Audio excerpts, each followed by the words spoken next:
No, didn't like no, one another? we didn't get along. We were four guys. We had rows. It never got in the way of the music, no matter how bad the row was. Ringo Starr, the last surviving Beatle still touring and sharing his music with the world, has just shared some truly heartbreaking news. After decades of keeping the Beatles' legacy alive, fans were stunned to hear what he recently revealed about his health, his bandmates, and the toll of time. It's emotional, it's honest, and it's a side of Ringo most people have never seen. Today, we're looking at the heartbreaking news Ringo Starr just shared and what it really means for the Beatles' final chapter. Ringo Starr is 84 years old. He's the oldest surviving Beatle, still touring with his all-star band, still releasing albums, still spreading his peace and love message every July 7th at noon like clockwork. He just dropped a country album called Look Up in January 2025, reunited with Paul McCartney on stage in London in December 2024, and a big tour this past summer. From the outside, Ringo looks like he's living his best life. He's healthy, active, and showing no signs of slowing down. Fans love him. The new generation is discovering him through TikTok and streaming. Barry Keoghan is reportedly taking drum lessons to play him in Sam Mendes's upcoming Beatles biopic. Everything seems great, but here's what people don't talk about enough. Ringo Starr is the last man standing, and every interview he does, every question about the Beatles, every memory he shares, they all circle back to the same heartbreaking reality. Half of the Beatles are gone, his brothers are gone, and he's spent the last 44 years carrying the weight of that loss. This is the story of how Ringo went from being just the drummer to being the keeper of Beatles history, the man who has to remember for all of them, and how the heartbreaking news isn't one single event. It's the accumulation of decades of grief that he's had to process while the world watched. The only child who found 3 brothers. Ringo was born Richard Starkey in Liverpool on July 7, 1940. He was an only child. His father left when he was 3. His mother worked multiple jobs to support them. Ringo spent much of his childhood seriously ill. He fell into a coma at age 6 from appendicitis and spent a year in the hospital. At 13, he contracted tuberculosis and spent 2 more years recovering in a sanatorium. By the time he joined the Beatles in 1962, replacing Pete Best, Ringo had spent most of his life alone. He didn't have siblings. He didn't have a traditional childhood with friends and school. He'd been isolated by illness and poverty for years. Then suddenly, he had John, Paul, and George, 3 instant brothers. Decades later, Ringo said to Stephen Colbert, "I always say I was an only child, and suddenly I had 3 brothers. We were really close. The 4 of us were great friends with a couple of side issues, and it was far out." That closeness wasn't just PR talk. The Beatles lived in each other's pockets for years, touring constantly, recording in marathon sessions, dealing with the insanity of Beatlemania together. They developed what Ringo described as an almost psychic connection. They knew each other's moods, rhythms, and thoughts without having to speak. For an only child who'd spent his formative years isolated in hospital beds, this brotherhood was everything. It defined him. It gave him a family he'd never had.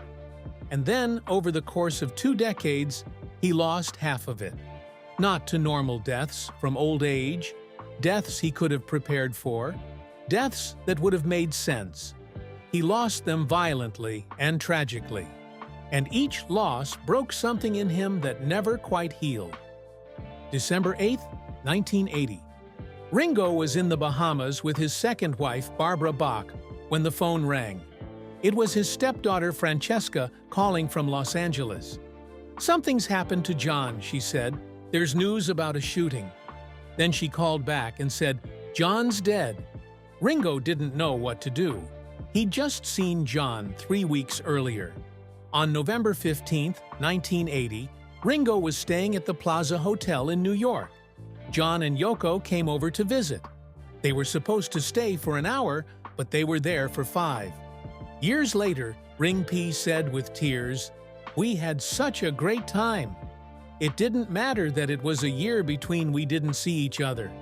It was always fine when we did, but it was a particularly great time that I had."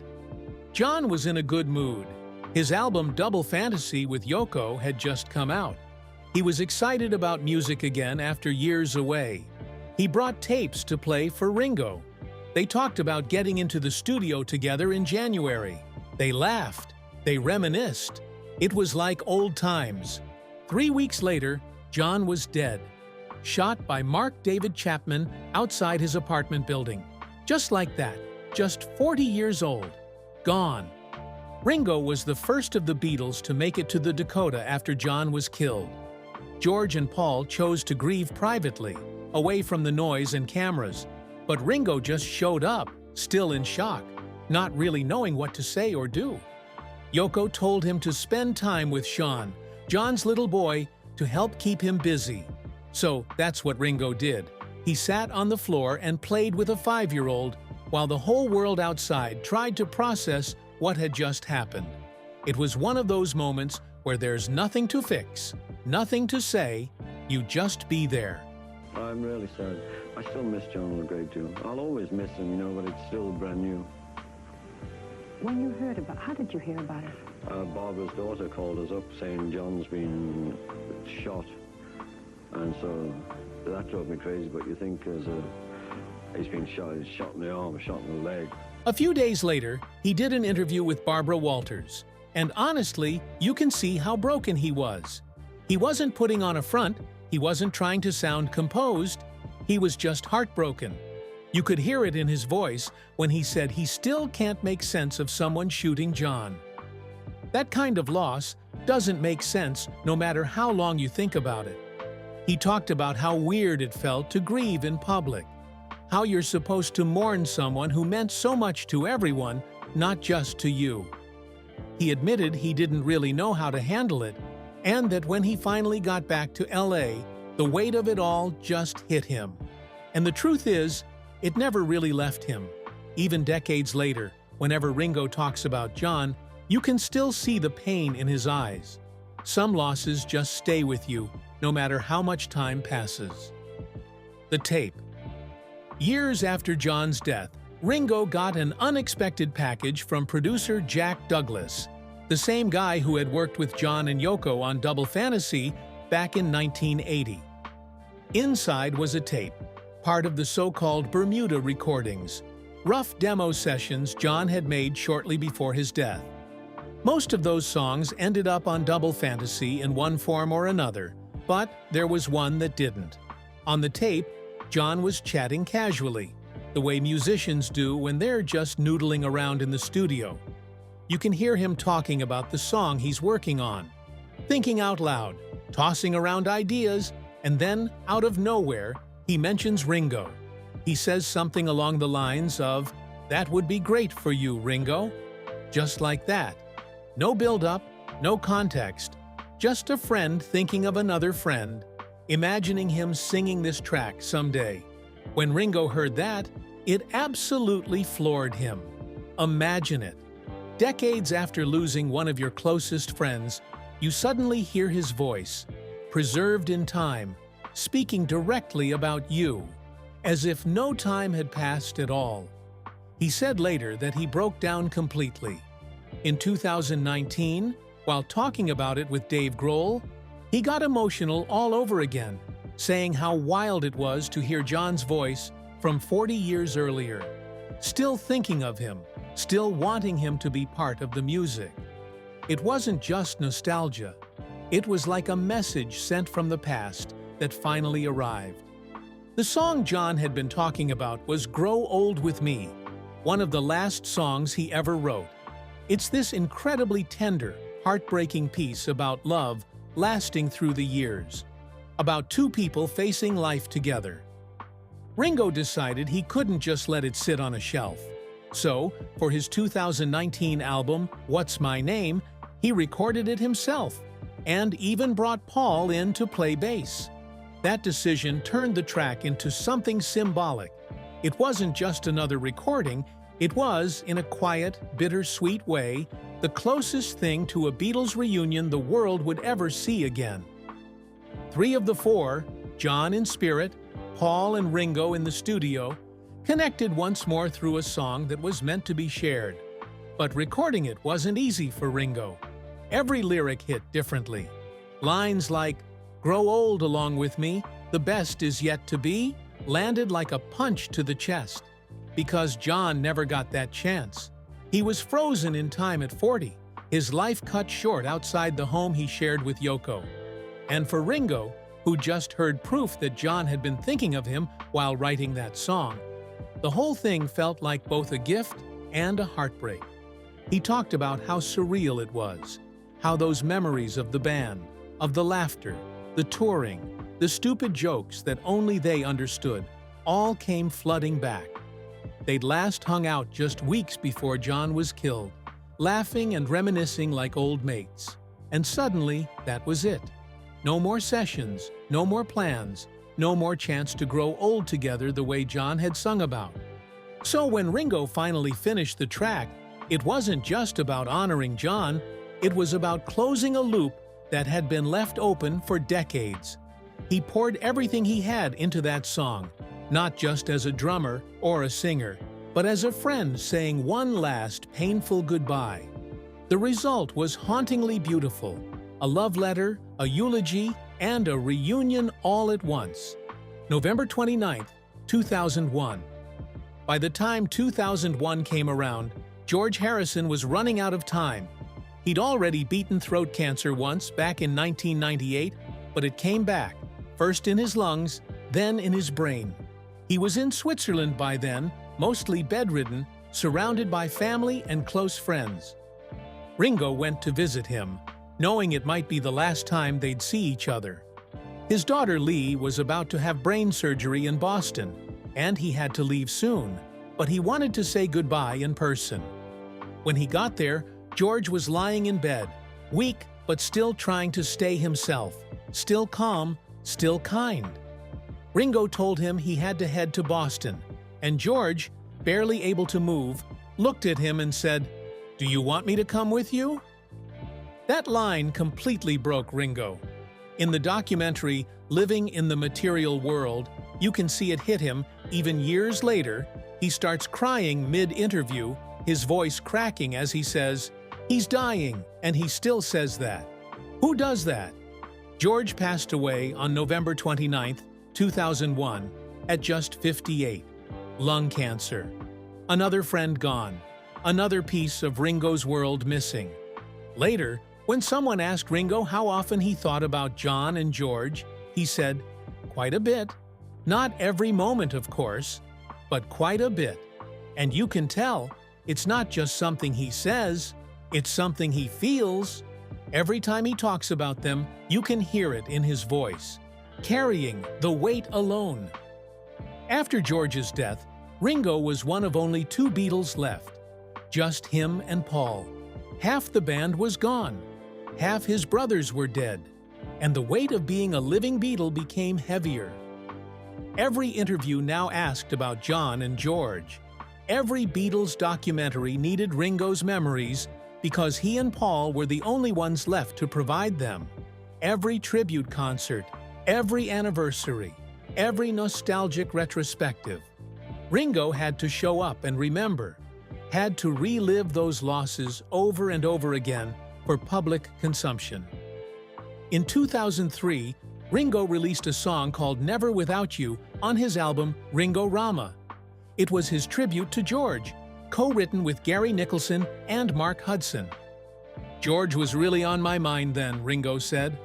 The track featured Eric Clapton on guitar, George's best friend, playing slide guitar the way George loved to play it. The lyrics were achingly direct about missing George in my heart and in music. After the Beatles broke up, Ringo had remained closest with George. They collaborated frequently, stayed in touch, supported each other's solo work. Losing George meant losing his closest musical collaborator and his best friend. But Ringo couldn't just grieve privately. He had to perform that grief, sing about it, talk about it in interviews, relive it for documentaries, be the keeper of George's memory for fans who'd never met him. The same thing happened with John. Ringo covered Grow Old With Me decades after Lennon's death. He talked about their final meeting again and again in interviews. He had to be the one to tell people what John was really like, what their friendship meant, how it felt to lose him. And through all of it, Ringo maintained his optimistic public persona. Peace and love, positivity, gratitude, the goofy Beatle who made everyone smile. But underneath, he was drowning in loss, and he couldn't escape it because being Ringo Starr meant being a Beatles forever, even when half the Beatles were gone. The last Beatles song.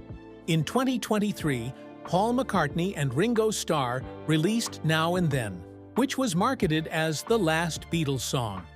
It was built from a John Lennon demo from the late 70s, with Paul and Ringo adding new instrumentation and George's guitar parts extracted from old recordings using AI technology. The song is haunting. John's ghostly vocal floats over Paul's bass and Ringo's drums, with George's guitar weaving through like a memory. It's beautiful. It's also deeply sad, because this is it. This is as close as the Beatles will ever get to reuniting. John and George are dead. Paul and Ringo are in their 80s. There will never be another Beatles song after this one. This is the end. Now and Then reached number 7 on the Billboard Hot 100 in 2023, the Beatles' first top 10 hit in decades. It was nominated for Record of the Year and Best Rock Performance at the 2025 Grammys. Fans loved it. Critics praised it. It was a triumph. But for Ringo, what did it cost? How did it feel to hear John's voice again, singing words he wrote before his murder? How did it feel to work with George's guitar parts, knowing he'd never play with George again? In interviews, Ringo talked about the technology and the process. He praised the song. He was proud of it, but you can see the weight in his eyes. This isn't just a cool piece of music history. This is him saying goodbye. Again, still standing at 84. So here's where Ringo is now, in 2025, at 84 years old. He's still touring. His all-star band played multiple shows throughout 2024 and has dates scheduled through summer 2025. He's kept the same lineup for years: Steve Lukather, Colin Hay, Warren Ham, Hamish Stewart, Greg Bissonette, and Buck Johnson.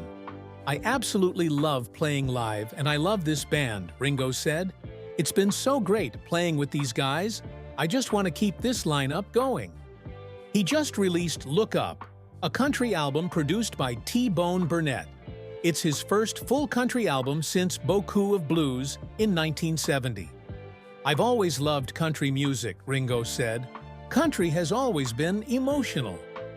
In December 2024, he reunited with Paul McCartney on stage in London during Paul's Got Back tour.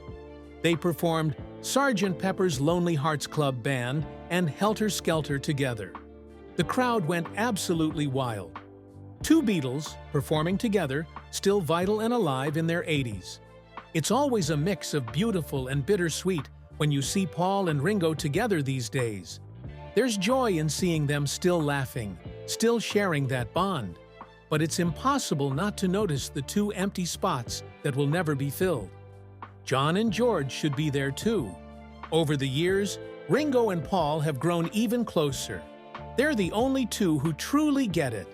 What it was like to live through the insanity of Beatlemania, to ride that creative wave in the 60s, to watch it all fall apart, and then to carry on with their own lives and losses. No one else on Earth shares that exact history. Only Paul understands what Ringo's been through. Only Ringo understands what Paul's lost. Ringo once said, back in 1988, talking about John, that he still missed him and loved him and felt close to him. the same goes for George. That kind of grief never really disappears. It just sits quietly in the background, waiting to resurface every time someone mentions the Beatles, or a Beatles song starts playing, or Ringo looks across the stage and sees Paul standing there, and imagines the other two beside them. If you're enjoying videos like this where we explore the emotional depth behind your favorite artists, check out our video on At age 58, Sig Hansen from Deadliest Catch confirms the rumors are true. It's got the same kind of heartfelt storytelling, links in the description, the biopic he'll never see. Barry Keoghan is reportedly taking drum lessons to play Ringo in Sam Mendes's upcoming Beatles biopic. Or rather, 4 biopics, one from each Beatles perspective, all releasing in 2027. Ringo has been asked about the casting. "I think it's great," he told Entertainment Tonight. "I believe he's somewhere taking drum lessons, and I hope not too many." It's a very Ringo response. Funny, humble, encouraging. But think about what this project represents for him. Someone is going to portray his entire life story on screen. His childhood illnesses, his rise with the Beatles, Beatlemania, the breakup, and most importantly, John's murder and George's death. Ringo will have to watch actors recreate the worst moments of his life. He'll see someone playing John getting shot, someone playing George dying, someone playing himself receiving those phone calls and breaking down. Ringo is 84.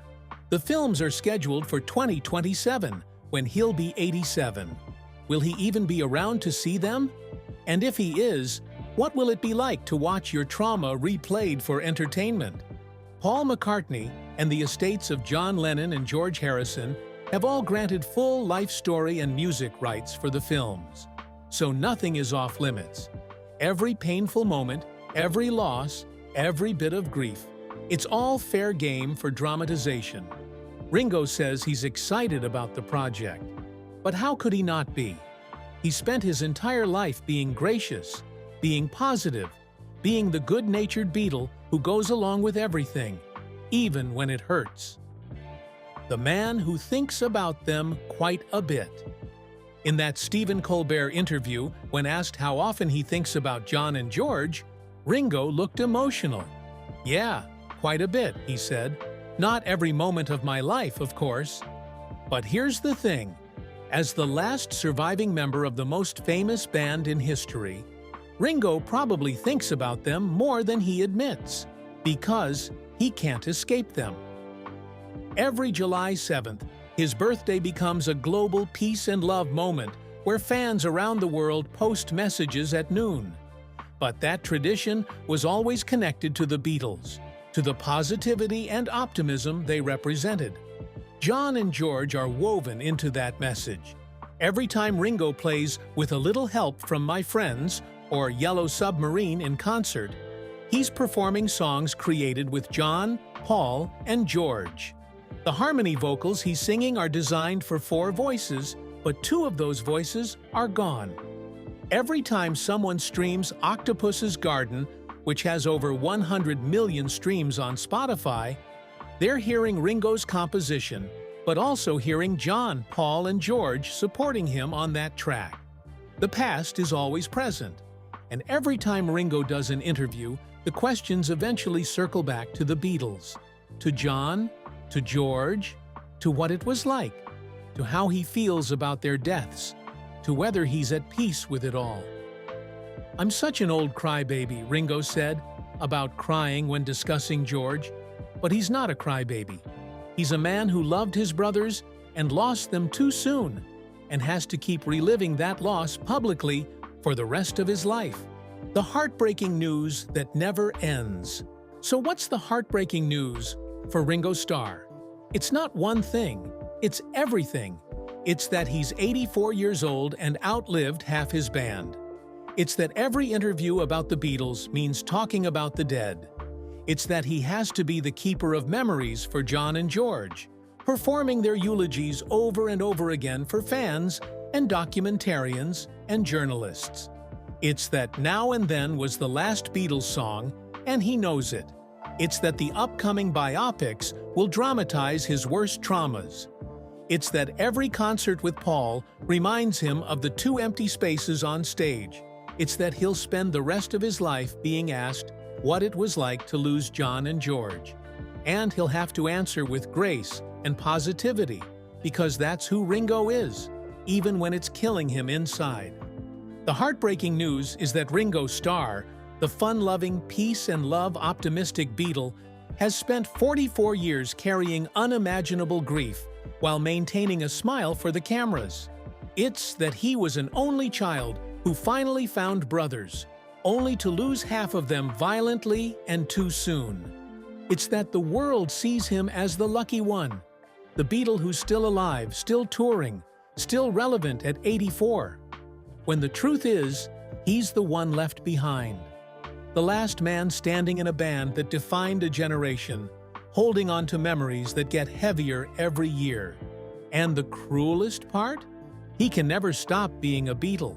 Even when half the Beatles are gone, even when the memories hurt, even when he just wants to grieve privately, he can't. Because the world needs Ringo to keep the Beatles alive. And he does it. He shows up. He performs. He remembers. He cries on camera and then wipes his eyes and keeps going. John has been gone for 44 years. George has been gone for 23 years. Ringo has spent nearly half his life as a surviving Beatle, carrying that weight publicly while the world watches. The heartbreaking news isn't that something new and terrible happened to Ringo Starr. It's that the terrible things that already happened, John's murder, George's death, never stop hurting. The grief never fully fades. And as the last surviving Beatle, Ringo has to bear witness to that grief not just for himself, but for everyone who ever loved the band. He does it with grace, with humor, with that trademark Ringo positivity. But if you watch his interviews closely, if you see the tears that well up when he talks about John and George, if you notice the way his voice breaks when he remembers them, you realize that underneath the peace and love, there's a man carrying a tremendous amount of pain. Ringo was an only child who found 3 brothers. Now he's back to being alone, at least in terms of the Beatles. Paul is still here, and their friendship has deepened. But it's not the same. It can never be the same. The heartbreaking news for Ringo Starr is that he's the last one. And that means carrying the memory of all 4 Beatles, the joy and the tragedy, for as long as he's alive. It's a burden he didn't ask for, but accepted anyway, because that's what brothers do. They show up, they remember, they carry the weight, even when it breaks their heart to do it. So, what are your thoughts on this? Let us know in the comments section. Also, if you want more videos like this, be sure to like, share, and subscribe. See you in the next one.